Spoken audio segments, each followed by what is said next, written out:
Oh boy, here we go again. Publishers are questioning support for Xbox and flatlining sales. Yes, if you've seen this headline or any kind of similar headlines, then I'm sure that you've checked out the comments and they are totally civil and totally not crazy at all, right? Yeah, no, it's been exactly what you expect. Comments going crazy like, provide your stats, or Xbox is dead, right on.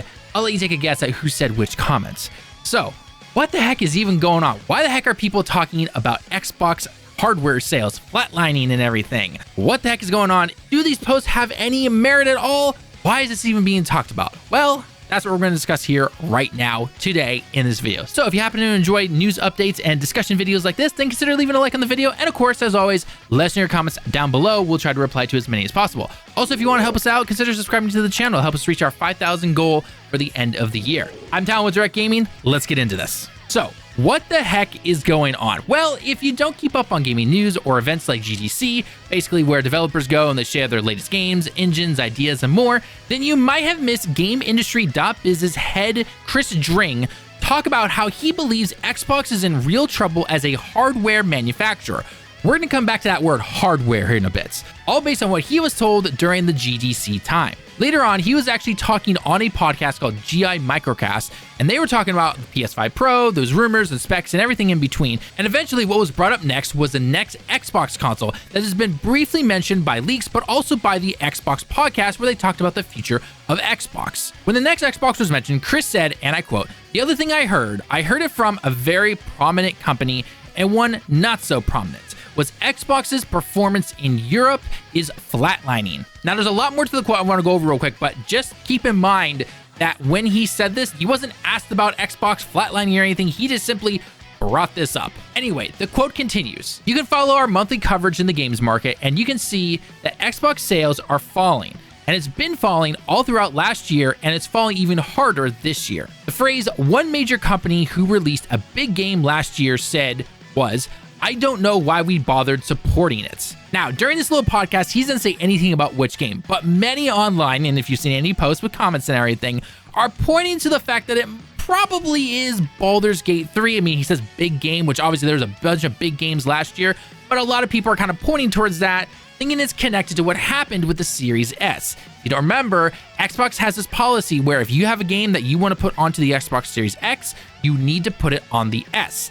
And Baldur's Gate 3 was the very first game and still the only game to this day that only went to the X or had certain features on the X where the S did not have everything that the X version has. Just keep in mind, however, though, all those comments you might be seeing about what game it is, those are all speculating. We have absolutely no data on that or anything. The final thing that he mentioned during this bit is as follows. "We mentioned on a previous podcast that we've heard retailers in Europe are considering or have already been cutting back their Xbox stock on their shelves.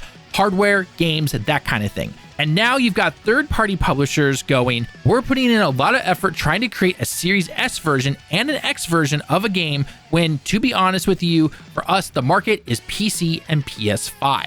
Now, if you want to go listen to the full podcast, which is much longer, it's about 30 minutes or so, then go ahead and check the link down in the pinned comment, and we'll also leave it in the description as well.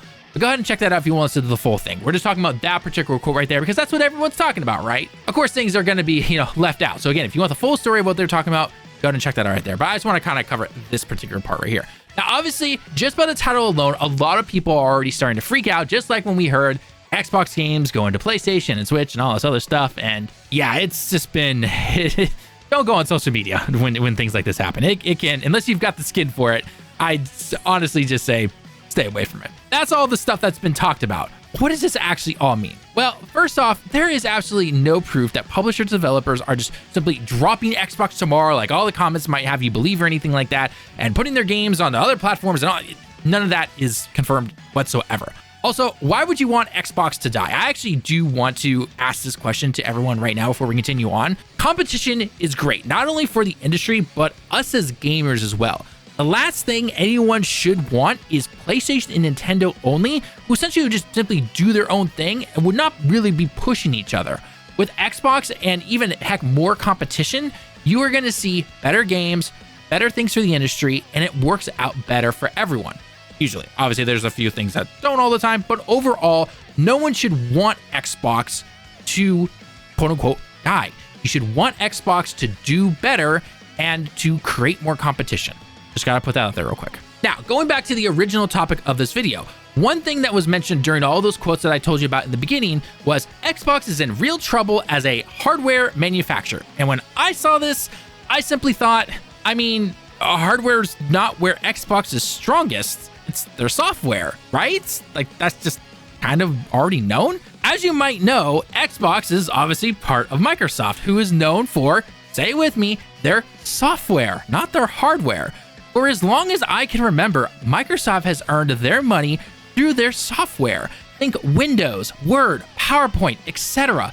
A majority of computers, laptops, and even phones have one or more of these programs on them. It's also well known that not only Xbox but PlayStation sell their consoles at a loss, and the goal and the idea of their businesses is to get players into those ecosystems so that they start buying into their software stuff. You know, Game Pass, PlayStation Plus, obviously your digital games, etc. Now, Xbox has had Game Pass not doing the greatest to what their standards are that we've seen over this last year, but it's still a very good program. It's very good for indie games and AA games, and you get a lot of value for your dollar. There's absolutely no denying that right there. Not to mention that if this play with putting other games, aka their software, onto things like PlayStation and Switch works out the way that they're most likely hoping, then it's a safe bet that we're going to see even more of that software on other platforms, whether it be same day or timed exclusives. I mean, again, looking at it from a strictly business standpoint, that makes the most sense. Also, as a side note to kind of connect with this, there are more reports now saying that Microsoft may be planning to bring the majority of its Xbox games to PlayStation, which again can make sense if the 4 games that we already know of are released well and they make them a lot of money. But this also comes back to a keyword, Microsoft. I've noticed recently that articles and interviews have been saying Microsoft, not Xbox, which obviously I know they're connected, but Microsoft is the big parent. Some are even speculating that Microsoft is trying to kind of step in to make final decisions, which kind of makes sense if the software reaches more platforms, since again, that's where they make their money. It's from softwares. And if you can put your software onto 54 million PS5 users and over 100 million Switch users, depending on what the games are, that's going to be a lot more money. And the heads of Microsoft are going to be like, no, look, this worked when you tried this 4 games as an experiment. You're doing this more. They're going to be the final say in that. I'm not trying to pick sides or anything like that. I'm not doing any console war stuff, but looking at it from a business standpoint, some facts, and again, just looking at history and how Microsoft works, that does make more sense. So now if we connect this all back to that line of hardware sales in Europe and everything like that, it doesn't really matter if that even is true. Again, we don't have any actual, data numbers or anything. No one's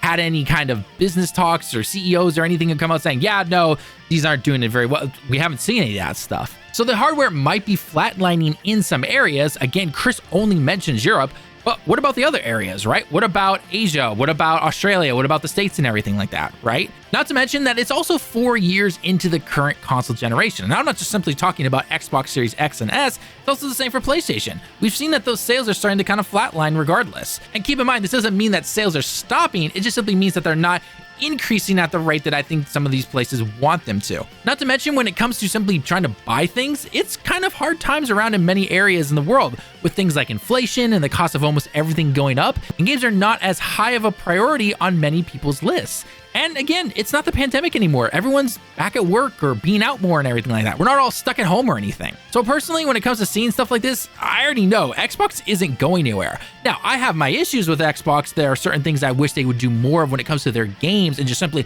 making more games, because we've said on this channel quite a few times of that, but Xbox isn't going anywhere. They have some amazing opportunities, and hopefully 2024 can provide some of those amazing opportunities, and they have some cool games that are coming out, and I hope that do well. We'll just have to wait and see. Plus, mentioning that podcast back when the big 3 of Xbox were talking, they mentioned that the next console is being worked on, so we'll just have to wait and see what that's going to look like. My guess it's going to be close to whatever kind of specs the PlayStation 6 has. I mean, the last couple of generations of consoles have, for the most part, been around the same area. Yes, one console has an extra couple of teraflops, or this has this. Again, they're usually pretty close in terms of power. Not that it really matters, since games these days can barely hit a constant 60 frames per second, but that is a topic for a totally different video, and I am not going to get into that because I could easily turn this into an hour video if I wanted to. But yeah, if you happen to see any of this stuff online, just take it with a grain of salt, obviously, until we actually get confirmation and everything like that. Whether it's something like a bunch of games going over to other platforms, or these sales are going down, so all of a sudden we're not seeing the next Xbox or PlayStation, or whatever the case is, right? Just wait for confirmation, right? It's fine to have discussions and everything like that. I personally love having discussions like this, whether it's with the team, my friends, with you guys on this video and everything, but don't let things get out of control, because again, a lot of these are just rumors, or someone talks about something and someone takes it way out of proportion. Regardless, that's just how it all is. But my final question to you guys now is, what are your thoughts on this? Do you think more games are going to be going multi-platform from Xbox? Is the hardware truly in trouble like the headline states? Or do you simply see a bright future and we just need to see what's going to happen in 2024 and beyond? Let us know all your thoughts down below in the comments. And of course, if you happen to enjoy these type of updates and discussion videos, then a like on this video helps us out a lot. And if you want to help us reach our year-end goal of 5K subs on the channel, then please consider hitting that subscribe button and of course the notification bell. With all that being said though, I've been Tallen with Direct Gaming. Thanks for stopping by the video. I hope you have a great day and week, and until next time everyone, I can't wait to see you all in the next one. Johnny.